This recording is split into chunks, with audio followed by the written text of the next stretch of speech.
Hello and welcome to Lunchtime Politics, reaching you live from our global headquarters here in the nation's commercial nerve center, Lagos. I'm Jeffrey Uzoma. Let's bring you up to speed with the big stories we're tracking for you at this very moment. Lagos lawmakers pass a vote of confidence on Speaker Mojisola Meranda, an emotional speaker, as House adjourns plenary indefinitely. While 6 persons died following a bloody clash between PDP and APC members over disagreement on who takes over the local government council in Osun State following a court judgment.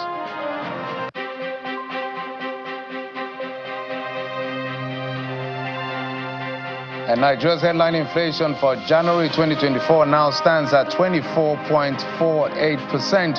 from 34.80% in December 2024. Food inflation is now 26.08%, following the rebasing of the Consumer Price Index, according to latest data from the National Bureau of Statistics.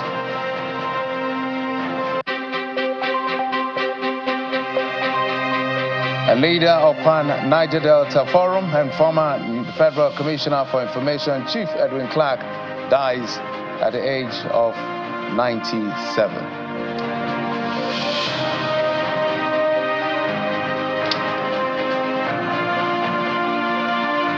Thanks again for joining us on the program. And of course, we get started with what's just coming in from the National Bureau of Statistics in its first set of data after rebasing the Consumer Price Index. Nigeria's headline inflation now stands at 24.45% in January 2025, year-on-year, from 34.80% in December 2024. The rebased food inflation stood at 26.08% in January 2025 from 39.84% year-on-year recorded in the preceding month, according to latest data from the National Bureau of Statistics. The Statistician General of the Federation, Mr. Aide, at a news conference and briefing explains that urban inflation stood at 26.09%, while rural inflation came to 22.15%. CPI rebasing updates the reference year used to gauge price levels in the country by essentially changing the baskets of goods and services used to measure inflation to better reflect current consumer spending patterns and ensure the inflation data accurately reflects the economy's current situation. According to the NBS, the rebased Consumer Price Index reflects the current inflationary pressure and consumption pattern of people living in Nigeria. All right, so that's the latest coming in from the NBS. So from 34% to now 24%. Interesting numbers. We're going to probe that a lot more, but not today on the program because those numbers just came moments ago. Let's move on to other story where the South and indeed Nigerian political class is in mourning following the death of a Ijoye leader and politician as well as elder statesman Chief Edwin Clark, OFR, who has died at the age of 97. His death, which occurred on Monday, February the 17th, was announced in a brief statement by a representative of the family, Professor C.C. Clark. The former leader of the Pan-Niger Delta Forum, who hails from Delta State, worked with the administration of military governor Samuel Ogbemudia and head of states General Yakubu Gowon between 1966 and 1975. In 1966, he was a member of the advisory committee to military governor of the Midwestern Region Province, David Ejo, and was appointed Federal Commissioner of Information in 1975. Chief Clark was an unofficial advisor to former President Goodluck Jonathan, a philanthropist who founded the Edwin Clark Foundation and established a university in his hometown. His involvement in political process began during the pre-independence period when he was elected as councillor for Bomadi in 1953. Chief Clark later joined National Council of Nigeria and the Cameroon's NCNC, while as a student at Holborn College, London, he was active in the West African Students' Union. Our thoughts and our prayers are with the Clark's family.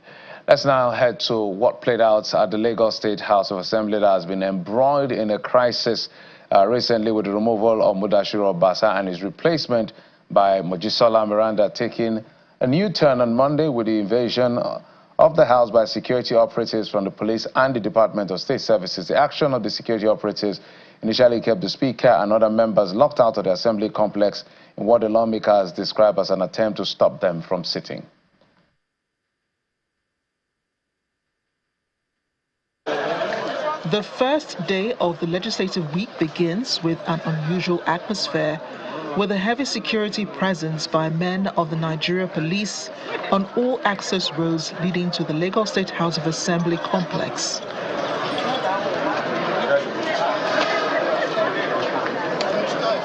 Observers say this may not be unconnected to the leadership crisis rocking the Assembly, which led to the emergence of Right Honourable Mojisola Miranda after the impeachment of the former Speaker, Honourable Mudashiru Obasa. Perhaps in an attempt to stop the current Speaker from carrying out her duties, officers from the Department of State Services gain access into the Assembly complex and try to stop lawmakers from carrying out their constitutional responsibilities, which created tension.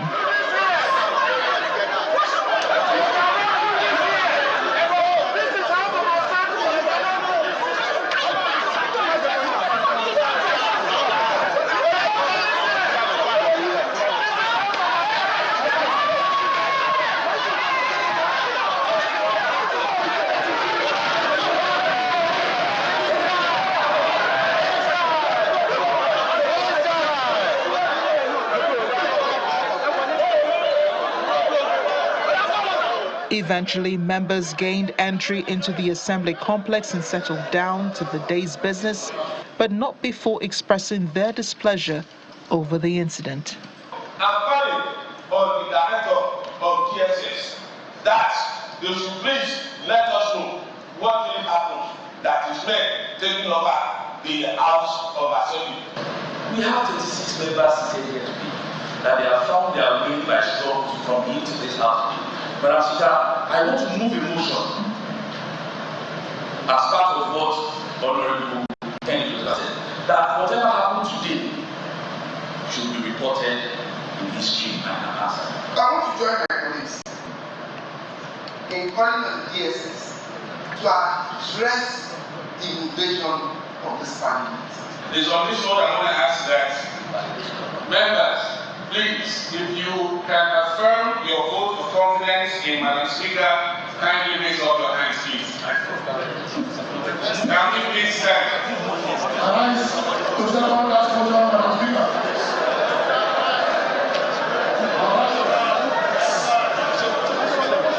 The Department of State Services says its officers stormed the Lagos State House of Assembly on the invitation of the acting clerk of the House.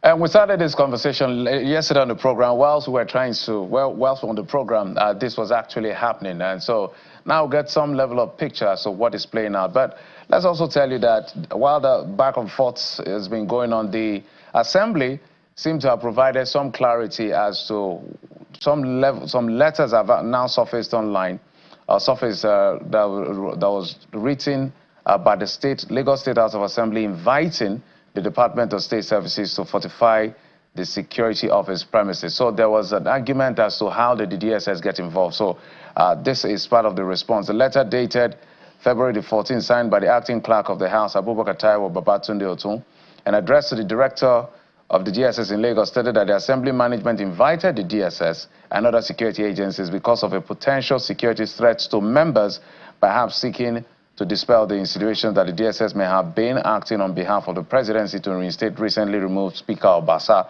of what played out a few weeks ago. The House has, however, faulted the release of the letter, describing it as an attempt by the DSS to justify its action. In a statement by the chairman of the House Committee on Information Strategy and Security, Aide Ogundikpe, says that at no point did the letter requesting security assistance instruct the DSS, one, to invade the legislative chamber. They said they didn't ask that, lock and restrict access to the Speaker's office, lock the office of the acting clerk, or lock the office of the Deputy Speaker.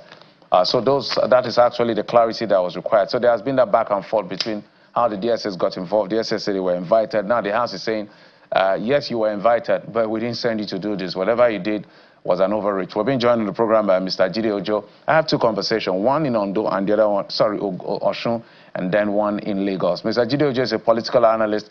Mr. Ojo, welcome to the program. It's my pleasure, Geoffrey. We're back again on this table. Is there an end in sight, or this is just the beginning of the many drama we're going to see playing out in the Lagos State House of Assembly? I wish I could say that this is the end, but don't forget that Right Honorable Mudashiru Obasa has already gone to court to enforce his fundamental rights and seeking the relief of the court for expeditious hearing, that he was wrongfully impeached and all of that. And when I read that over the weekend, I thought he has decided to toe the line of constitutionalism by approaching the court for possible redress.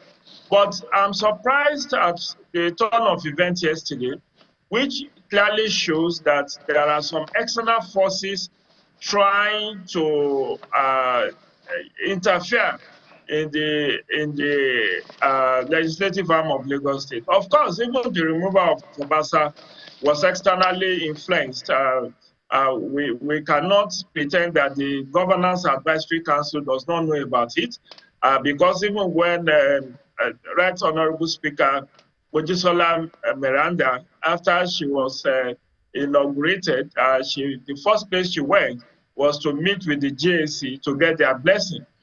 Which indirectly shows that they actually remotely influenced her coming to office. But there is still a lingering issue. And Geoffrey, I think this issue is even of greater frightening dimension, which is about indigenship and settler. I could see a brewing crisis between those who perceived others as settlers in Lagos and those who believe they are indigents of Lagos.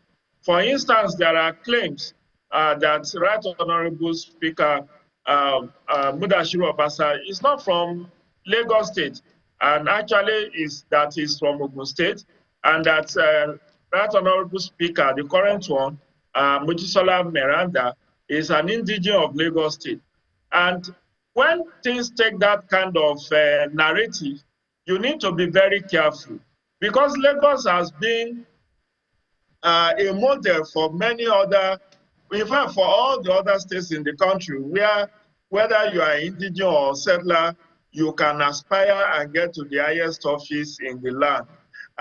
Recall that Ralph Oregbesola, who later became the governor of Osun State, was for 8 years commissioner for works in Lagos State. And there are insinuations that many of the governors, if not all the former and current governor of Lagos State, are not indigent of Lagos. So that narrative is already generating furore online, that the group Lagos for Lagos is pushing that Meranda being an indigent cannot be pushed aside. Because as at yesterday, and I recall that watching Seun Okinbaloye's Politics Today, yesterday evening, he did confirm that there were already drafted letter to Honorable Mojisola Meranda for her to resign her office. And you ask yourself, on what basis will she resign? Has she committed any crime that will warrant her resignation? Or is it that some powerful forces wanted to reinstate Mudashiru Obasa? There's also the angle, Geoffrey, there's also the angle of the attempts by the GAC to right the wrong that may have been done to the people of Lagos West. The presumption is that the successor to Mudashiru Obasa should have come from Lagos West, rather than coming from the same senatorial district as that of the governor, and that it has upset the political arrangements in terms of power sharing in Lagos State. So when you give all of these permutations and all these dynamics, you know that you cannot in good conscience say that this crisis is over. So where do we go from here? Because at the end of the day, Lagos is a model state, to be very fair, and a center of excellence. We're seeing all of this play out. In fact, if you look critically to what is playing out, I looked at all the players that have been mentioned in passing or actively. The president has been mentioned, but all of the issue around DSS seem to perhaps exonerate him or put him there in the mix. Somebody said, people are saying that there's no way anything happens in Lagos without the president, because he's the leader of the party at the national and, of course, at the state level. There's the governor on one side, there's the Obasa himself and the members of the House on the other hand. Then there's the non-state actors like the GAC, who are very powerful in this sense, are also in the mix of all of this. And we're seeing some of the children of the members of the GAC standing against perhaps their fathers on this particular one. But in your view, what is the end game here? Is it that they want to right the wrong of, let me use that word carefully, right the wrong can be interpreted differently. Removing Obasa, are they trying to bring him back and then make him resign honorably? Or what exactly do you think is playing out? I know it's a difficult question. No, Geoffrey, let me attempt to answer that. That's why I said there are different dynamics that is playing out. There are those who believe that Obasa is Otilo, that is gone and cannot be brought back. But maybe the court can bring him back if he pleads, because as he has approached the court. But there are those who feel that the president, quote unquote, was displeased in the way and manner in which Obasa was removed, and that he purportedly tagged it a coup. And that even if Obasa were to go, the replacement for Obasa should be from Lagos West. Because in the pecking order of the number 1 to 3, the governor is from a senatorial district, the deputy governor is from another senatorial district. Now you have the speaker coming from the same senatorial district as that of the governor. And they said this has upset the apple cart, and that there is no longer political balance. But what also is coming out very strong is the influence of the non-state actor called GAC. You ask yourself, where is the APC state executive? Why is their voice drowned in this whole issue? Why are they not speaking out? Who is the chairman of APC in Lagos? Why are we not hearing from him? Why are we not hearing from the secretary of APC in Lagos? Why is it the GAC talking, and then the assembly, and then the attempt to forcefully force the Miranda to resign? What was the motive to that? Even when you talk about power sharing agreement, it is not constitutional, it's just for political convenience. And you know that that's why we are calling that in the alteration of the constitution that is currently going on, maybe we can have a formalized power sharing agreement that will recognize the 3 senatorial districts. But right now it's done by the rule of the thumb. Yes, there is a provision for political and social inclusion as enshrined in Section 14 of Section 3, which talks about federal character principle. But that in itself cannot be strictly interpreted to mean that this has to be told. Because now the Nigerian women are displeased by the attempt to force Miranda to resign. Aside from the indigenship angle, they are saying that Miranda is the first female speaker Lagos has ever produced. Why do you want to shortchange us? All right, Mr. Ojo, of course, that's another leg of the conversation that a lot of people are now also looking at. The first time a woman is speaker, and she was quite emotional yesterday. That's solidarity by her colleagues to support her. But in just 1 minute, if you can answer this.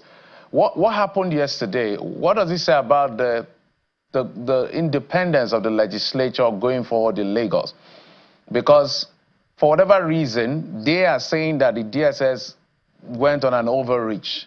Whatever gave the DSS that impetus to block offices, I don't know whether they didn't get the brief correctly. We do not know. That's another kettle of fish altogether. But yesterday, we saw assembly members saying, on this mandate we stand, in the words that they use. What does that say about the independence of the legislature going forward in Lagos? Indeed, Geoffrey, Lagos has been a role model when it comes to democratic credentials of Nigeria.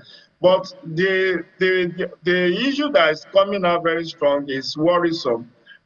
Interference from the executive arm and from the non-state actor is the more worrisome thing for me, because I felt that if there is no smoke without fire, somebody may have countermand or may have given a different briefing to the DSS to seal up the speaker's office and that of the deputy speaker, including that of the acting clerk, who actually wrote to them. And the expected invasion from the Obasa end was supposed to be today, 18th of February. So why did all this blockage and invasion happen on Monday? So somebody, there's obviously an attempt by external forces to undermine the independence, autonomy, and the integrity of the Lagos State House of Assembly. And that should not be allowed to abide or to sustain. Because Lagos is the model that many other states are copying in terms of how to practice democracy. Mr. Joe, it's an ongoing conversation, our eyes and our ears. As a matter of fact, the House has actually adjourned indefinitely. I'm sure they are trying to resolve this politically. But we must thank you for coming. Jide Ojo is a public and political affairs analyst. Thank you for coming on the program. It's my pleasure. All right, so the Southwest has been the focus of politics. The next is Osun State. Yesterday, a very deadly clash that led to the death of about 5 or 6 persons because the local government council is being a subject of controversy. They were removed in 2022, but there's a Court of Appeal judgment that has been interpreted differently by both the APC and the PDP as to who should take charge given that judgment, and that resulted in a clash and deaths. Let's take a listen to the spokesperson of the police on latest development. The unfortunate incident that happened, that we witnessed in Osun State yesterday, and that even left 6 persons dead and many people are presently hospitalized. Thank God that those people are recuperating now at the hospital. The police command is not happy with what happened yesterday, and various groups have been called earlier for meetings. There have been series of meetings by the Commissioner of Police, CP Mohammed Umar Abba, PSC, in order to ensure that this does not happen. The CP assures a thorough investigation and promising that the perpetrators will face the wrath of law. The Inspector General of Police has deployed mobile policemen from different squadrons to join the policemen in Osun State to assist in ensuring that peace is totally restored back into our states. And the program by the Special Advisor Legal to the Osun State Governor, Mr. Nuruddin Hakim. Mr. Hakim, thank you so much for coming on the program. The short time we have, maybe you bring us up to speed as to how the government is treating this matter. We understand, maybe you can confirm to us that the governor said nobody should go to the councils. What exactly is going on now? As I speak with you now, good afternoon. As I speak, no mercy has returned to the states. As I speak to you, people are going about their business without any form of violence, without molestation. So the situation now has been brought under control in the states. The governor gave the directive yesterday that people to stay away from the local government councils in order to avoid further worsening of the situation. But even as at 6 p.m. yesterday to this morning, normalcy has returned to the states. People are going about their business without any fear, without any violence. So that is the situation I can confirm to you now. So we equally commend the police. Yeah, in going for the police because. Okay, yeah. just land on your thoughts so I can throw in my next question. So we equally commend the police because it has been a kind of a synergy between a cooperative endeavor between the state government and the police, because as we speak, also state residents are going about their businesses without any violence or fear of being attacked by anybody. All right, Mr. Nuruddin, this started with politics around 2022 after Ayatollah was, he lost the election, now conducted an election, and it looked like it was an ambush, according to the interpretation of the PDP, where you had all the time, you didn't do it, and then things went to court, the PDP won, and then the Court of Appeal. Legally speaking, what is the next set of procedure or process that everybody has to follow through so that we don't have debt on our hands anymore? Well, I want to tell you that the crisis that rocked the state yesterday, the unfortunate and avoidable crisis that rocked the state yesterday was a manifestation, was nothing but a manifestation of the plots as alleged or as exposed by His Excellency Governor Adeleke in a press release 3 days ago, the plot by APC stewards in the state to foist their people on people at the local government as their chairman. The governor called the attention of the president, President Bola Ahmed Tinubu, about 2 days ago to warn APC stewards in the state who are hell-bent on causing mayhem in the state with the ulterior motive that when they cause the mayhem, the president would declare a state of emergency so that the mandate that the people of Osun State did not give to them, they could get it through that back door. So yesterday, they came out with guns, cutlasses, under the pretext of trying to enforce another of the Court of Appeal, a non-existent order for that matter. What actually happened was that in 2002, after the conduct of the governorship election and the incumbent governor, Governor Adeleke won, the then OSEC and the administration of Alhaji Boyejo Oyetola, the current Minister of Blue Economy, decided to quickly conduct an election into local governments, whereas they just had 3 months in office before the swearing in of Governor Ademola Adeleke.